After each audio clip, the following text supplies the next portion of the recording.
ఉమ్మడి రాష్ట్రంలో ప్రారంభించిన కల్వకుర్తి కావచ్చు, ఉమ్మడి రాష్ట్రంలో అనుమతులు ఇచ్చిన పాలమూరు రంగారెడ్డి ఎత్తిపోతలు కావచ్చు, ఉమ్మడి రాష్ట్రంలో అనుమతి వచ్చిన మక్తల్ నారాయణపేట కొడంగల్ ప్రాజెక్టు కావచ్చు, భీమా కావచ్చు, నెట్టంపాడు కావచ్చు, కోల్చార్ కావచ్చు, శ్రీరామ్ సాగర్, ఇందిరాసాగర్ కావచ్చు, రాజీవ్ సాగర్ కావచ్చు, కృష్ణా నది మీద పరివాహక ప్రాంతంలో నిర్మాణంలో ఉన్న ప్రాజెక్టులు 60 సంవత్సరాలు పైగా ఉమ్మడి రాష్ట్రంలో పూర్తిగాని ప్రాజెక్టులు 10 సంవత్సరాలు చంద్రశేఖరరావు గారు ముఖ్యమంత్రిగా ఉన్నప్పుడు ఈ రాష్ట్రంలో ఎందుకు పూర్తి చేయలేదు? దక్షిణ తెలంగాణ పట్ల కృష్ణానది జలాలను మా ప్రాంతానికి ఇవ్వకుండా వివక్ష చూపించి శాశ్వతంగా మా రైతాంగం జీవితాల మీద మరణ శాసనం రాసింది చంద్రశేఖరరావు కాదా అని నేను ఇక్కడ నుంచి అడుగుతున్నా అధ్యక్ష.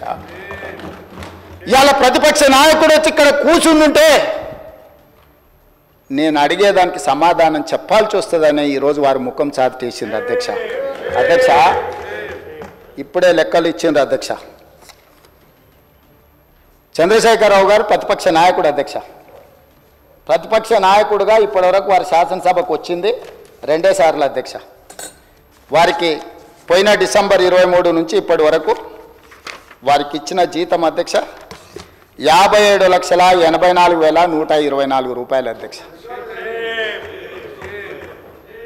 శాసనసభ్యుడిగా ప్రతిపక్ష నాయకుడిగా డిసెంబర్ 1, 2023 నుంచి ఫిబ్రవరి 28, 2025 వరకు ఈ దాదాపుగా 15 నెలలలో వాళ్ళు తీసుకున్న ప్రభుత్వం సొమ్ము జీత భత్యాలు, శాసనసభ్యులు కూడా ప్రభుత్వ ఉద్యోగ అధ్యక్ష తమకు తెలుసు కదా, సుప్రీంకోర్టు తీర్పిచ్చింది.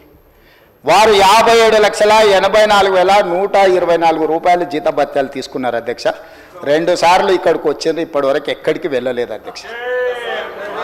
ప్రభుత్వ జీత భత్యాలు తీసుకొని ప్రజల్ని గాలికి వదిలేసి తెలంగాణ రాష్ట్రాన్ని కర్మకు వదిలేసిన ప్రధాన ప్రతిపక్ష నాయకుడు ఈరోజు వాళ్ళను ఇట్లా తయారు చేసి రేబీస్ వ్యాక్సిన్ రియాక్షన్ వచ్చినట్టుగా వాళ్ళు వ్యవహరిస్తుంటే ఏం చెప్పాలి అధ్యక్ష?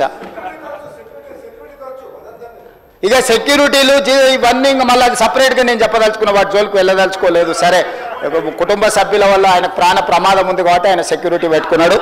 సరే, అది సహజంగా, అందుకే ఆయన దూరంగా ఉంటున్నాడు వాళ్ళకు చుట్టూ పోలీసు పహారాల మధ్య.